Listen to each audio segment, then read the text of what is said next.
Good morning, guys. Video number 7 for the post-trib pre-wrath rapture position.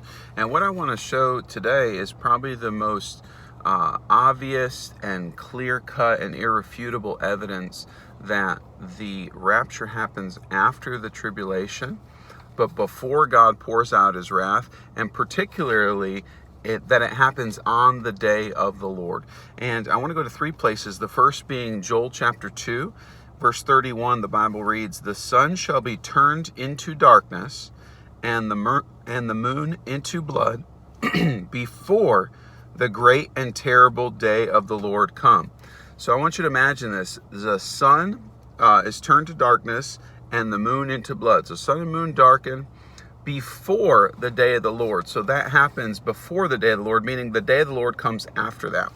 Now look at Matthew 24, verse 29. "Immediately after the tribulation of those days shall the sun be darkened, and the moon shall not give her light, and the stars shall fall from heaven, and the powers of heaven shall be shaken." So this verse says after the tribulation, the sun and the moon are darkened. So you have the day of the Lord being, the sun and the moon are darkened before the day of the Lord, meaning the day of the Lord is after the sun and the moon are darkened, but that the tribulation is before the sun and the moon are darkened. So you got tribulation, sun and moon darkened, day of the Lord. Now lastly, look at Revelation chapter 6, verse 12. It says, "And I beheld when he had opened the 6th seal." Now we're 6 seals into the tribulation. I don't think anybody would dispute all of those 6 seals. There's one more to come, but all of those 6 seals are part of the tribulation.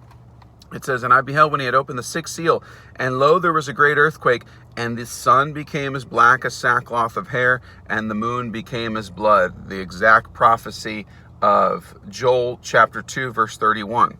So this is at the 6th seal, meaning the tribulation's over at the 6th seal, because remember, after the tribulation, the sun or moon are darkened. So if he's opening the 6th seal and the sun or moon are darkened, the tribulation is over.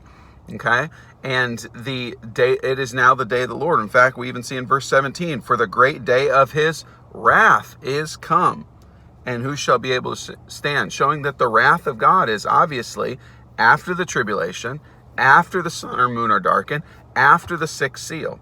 Okay, so how could his wrath be before the 6th seal when the sun and the moon haven't been darkened yet? Okay, so the day of his wrath is the day of the Lord. It's also represented as the day of Christ, 2 Thessalonians chapter 2.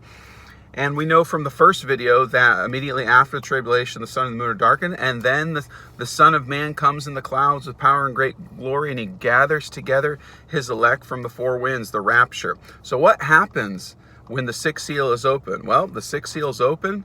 They see him that sits on the throne. Verse 14, after the 6th seal is open, it says, "And the heaven departed as a scroll when it is rolled together." That's where we get Horatio G. Spafford's song. "The clouds be rolled back as a scroll, and every mountain and island were moved out of its place, and the kings of the earth, and the great men, and the rich men, and the chief captains, and the mighty men, and every bondman, and every freeman hid themselves in the dens of the rocks and mountains." Remember Revelation 1:7, "Every eye shall see him, and they also which pierced him." Here we have that being fulfilled. "And said on the mountains and rocks, Fall on us, hide us from the face of him that sitteth on the throne, and from the wrath of the Lamb." So on that same day, we're taken out of here, and the same day, just like Lot, just like Noah, the same day they were taken out is the same day God pours out his wrath on the children of darkness. So that's the biggest clear-cut verse that the day of the Lord is